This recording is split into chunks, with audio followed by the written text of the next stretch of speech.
Hi viewers, welcome to our channel. ప్రస్తుతం మనతో పాటు దాము బాలాజీ గారు సీనియర్ జర్నలిస్ట్ ఉన్నారు. వారితో ఒకసారి మాట్లాడదాం. సార్ నమస్కారం. సార్ పాకిస్తాన్ బంగ్లాదేశ్ రెండు ఒకటైపోయాయి. వీళ్ళ మధ్య ఒక కొత్త స్నేహం మొదలైంది. ఇండియా కాస్త ఇబ్బందులు వచ్చే ఛాన్స్ ఉంది, ఇండియా కూడా గందరగోళంలో ఉంది అని చెప్పేసి చాలామంది అంటున్నారు. సార్ అసలు ఏంటి వీళ్ళిద్దరి మధ్య కొత్త స్నేహం ఏంటి, ఏం జరిగింది సార్? మరి ఇది ఇండియాకి ఎటువంటి ఇబ్బందులు తెచ్చిపెడుతుంది? దీన్ని మోదీ గారు ఏ విధంగా హ్యాండిల్ చేస్తారు సార్? పాకిస్తాను బంగ్లాదేశ్ల మధ్య ఒక కొత్త స్నేహం మొదలైంది. వాణిజ్యపరంగా, డిఫెన్సివ్ పరంగా, తర్వాత ప్రజల కదలికలు అంటే వీసాల పరంగా ఒక కొత్త దశ మొదలైంది. అంటే ఇద్దరు దగ్గర అవుతున్నారు. పాకిస్తాన్ మొన్నటి వరకు పాకిస్తాన్కి బంగ్లాదేశ్కి పెద్ద క్లోజ్ రిలేషన్స్ లేవు. షేక్ హసీనా ఉన్నంత వరకు భారత్ కంట్రోల్లో, భారత్కు స్నేహితురాలుగా ఆమె పనిచేసింది. అయితే మొన్న జూలై ఆగస్టులో జరిగిన పరిణామాలు మనం చూసాం. బంగ్లాదేశ్లో ఒక పెద్ద ఎత్తున తిరుగుబాటు వచ్చింది. షేక్ హసీనా ప్రభుత్వంలో ఉండే అవినీతికి వ్యతిరేకంగా, అన్ఎంప్లాయ్మెంట్కి వ్యతిరేకంగా, అక్కడ లా అండ్ ఆర్డర్ సిచ్యువేషన్ బాగాలేదు, కరప్షన్ పెద్ద ఎత్తున ఉంది. వీటన్నిటికి వ్యతిరేకంగా అక్కడ విద్యార్థుల నాయకత్వంలో దేశవ్యాప్త ఆందోళన వచ్చింది. దాదాపు 500-600 మంది చనిపోయారు, వేల మంది నిరాశ్రయ్యారు. ఈ స్థాయిలో జరిగింది. దాంతో షేక్ హసీనా పారిపోయింది. ఇండియాలో ఆమెకు షెల్టర్ ఇచ్చారు. దీంతో ఇప్పుడు అక్కడ మిలిటరీ ప్రభుత్వం ఏర్పడింది. బట్ మిలిటరీ ప్రభుత్వం వచ్చి మొహమ్మద్ యూనస్ అని నోబెల్ ప్రైజ్ విన్నర్, ఆయన ఫేమస్ ఎకనామిస్టు, ఆయన్ని తీసుకొచ్చి ఆయన ఆధ్వర్యంలో ఇంటీరియం గవర్నమెంట్ అనేది ఏర్పడింది. అంటే ఇంకా ఎన్నికలు జరిగే వరకు ఆయన ప్రభుత్వం ఉంటుంది. సో ఆయన రాగానే ఈ మహమ్మద్ యూనస్ ముందు నుంచి కూడా షేక్ హసీనాకు బిట్టర్ ఎనిమి, ఇండియాకు కూడా ఆయన ఎనిమి.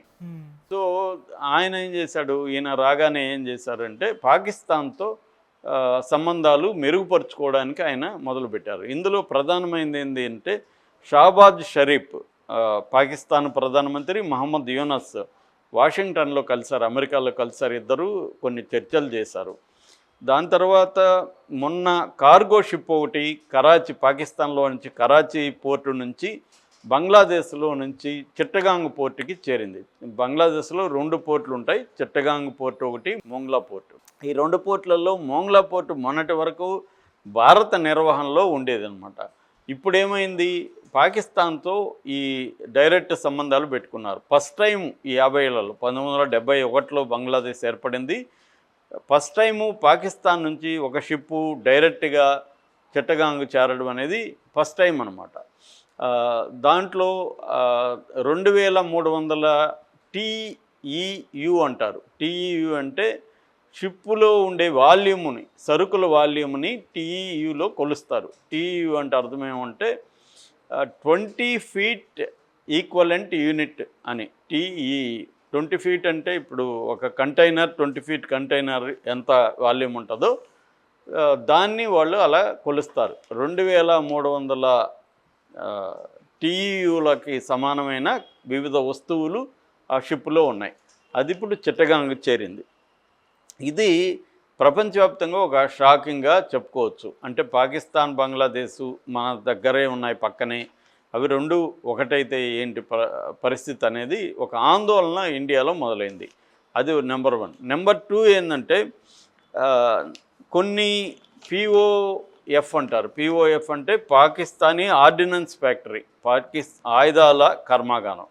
పాకిస్తాన్ ఆయుధాల కర్మాగారంకి బంగ్లాదేశ్ కొన్ని ఆయుధాలు కావాలని ఆర్డర్ పెట్టింది. వాళ్ళు ఆల్రెడీ కొన్ని సప్లై చేశారు, 3 విడతలుగా సప్లై చేయబోతున్నారు. అవి ఏమేమి అడిగిందంటే 40,000 రౌండ్ల అమ్యునిషన్ అడిగింది. బుల్లెట్స్ కావచ్చు, అట్లాంటి అమ్యునిషన్ 40,000 రౌండ్లు అడిగింది. 22,000 రౌండ్ల ట్యాంక్ అమ్యునిషన్, ట్యాంకు పెద్ద పెద్ద ఇవి పేలుస్తారు కదా, ఆ ట్యాంక్ అమ్యునిషన్ అడిగింది. 40 టన్నుల RDX ఎక్స్ప్లోజివ్ మెటీరియల్ అడిగింది. తర్వాత 2,900 హై ఇంటెన్సిటీ ప్రొజెక్టైల్స్ అంటారు వాటిని అడిగింది. వీటిని ఇప్పుడు సప్లై చేస్తున్నారు. అంటే డిఫెన్స్ పరంగా కూడా పాకిస్తాన్, బంగ్లాదేశ్ ఒకటవుతున్నారు. అట్లాగే వీసాల పరంగా 48 గంటల్లో ఫ్రీ వీసా, నువ్వు అప్లై చేసుకున్న 48 గంటల్లో బంగ్లాదేశ్ వాళ్ళకి పాకిస్తాన్ వీసా ఇచ్చేస్తుంది. అంత ఫ్రీ చేసేసారు. ఇందులో 2 రకాలు ఉన్నాయి, టూరిస్ట్ వీసా, బిజినెస్ వీసా. ఈ 2 రకాలు కూడా 48 నువ్వు అప్లై చేస్తే చాలు 48 అవర్స్లో నీకు ఫ్రీ ఇచ్చేస్తున్నారు. ఇది ఒకటి జరుగుతుంది. అంటే ఈ 3 రకాలుగా బంగ్లాదేశ్ పాకిస్తాను ఒకటవుతున్నాయి.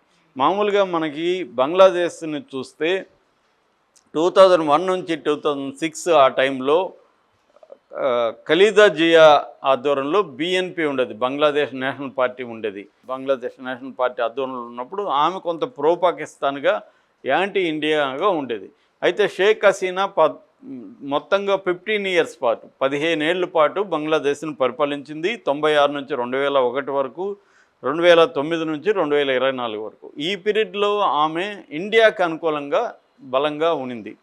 సో బంగ్లాదేశ్ ఏంటంటే అది ప్రెడామినెంట్లీ 90% ముస్లిం పాపులేషన్ ఉన్నా కూడా వాళ్ళది పీపుల్స్ రిపబ్లిక్ ఆఫ్ బంగ్లాదేశ్ అంటారు వాటిని. అంటే సెక్యులర్ కంట్రీ అనేది వాళ్ళ రాజ్యాంగంలో రాసుకున్నారు. ప్రాక్టీస్లో ప్రధానంగా స్టేట్ కూడా ఇస్లాం మతాన్ని ఫాలో అవుతుంది, కానీ డెమోక్రటిక్ స్పిరిట్ అయితే ఉంది. అంటే ఎథ్నిక్గా వాళ్ళందరూ బంగ్లాగానే ఫీల్ అవుతారు, అంటే బెంగాలీలుగానే ఫీల్ అవుతారు. అందుకని బంగ్లాదేశ్ అని కూడా పేరు పెట్టుకున్నారు. అది ఒకప్పుడు తూర్పు బెంగాల్గా ఉండింది, వెస్ట్ బెంగాల్ అని ఇప్పుడు మనకు ఉంది కదా, అలాగే తూర్పు బెంగాల్గా ఉండి బంగ్లాదేశ్ అయింది 71లో. సో ఈ షేక్ హసీనా 15 ఇయర్స్ మనకు అనుకూలంగా ఉండింది. మనకి బంగ్లాదేశ్తో మంచి సంబంధాలు ఉన్నాయి. దాదాపు ద్వైపాక్షిక ట్రేడ్ అంటారు కదా, అంటే బైలాటరల్ ట్రేడ్ $16 బిలియన్ వర్త్ మన ఇద్దరికి మధ్య, మన 2 కంట్రీస్ మధ్య ఉంది. ఇప్పుడు ఏంటంటే మనకు భయం స్టార్ట్ అయింది. ఒకటి, పాకిస్తాన్తో ఇలా ఉండడం వల్ల మనకు వచ్చే నష్టం ఏంటి అని చాలామందికి అనిపించవచ్చు. ఒకటి, ఇండియాలో టెర్రరిజాన్ని ప్రోత్సహించే విధంగా పాకిస్తాన్ నుంచి డైరెక్ట్గా ఇండియాకి రావడం కష్టం కాబట్టి, మన నిఘా వ్యవస్థలు స్ట్రాంగ్గా ఉంటాయి కాబట్టి పాకిస్తాన్ నుంచి బంగ్లాదేశ్కి వెళ్ళి అక్కడి నుంచి ఇండియాలోకి రావడం అనేది ఒకటి జరుగుతుంది.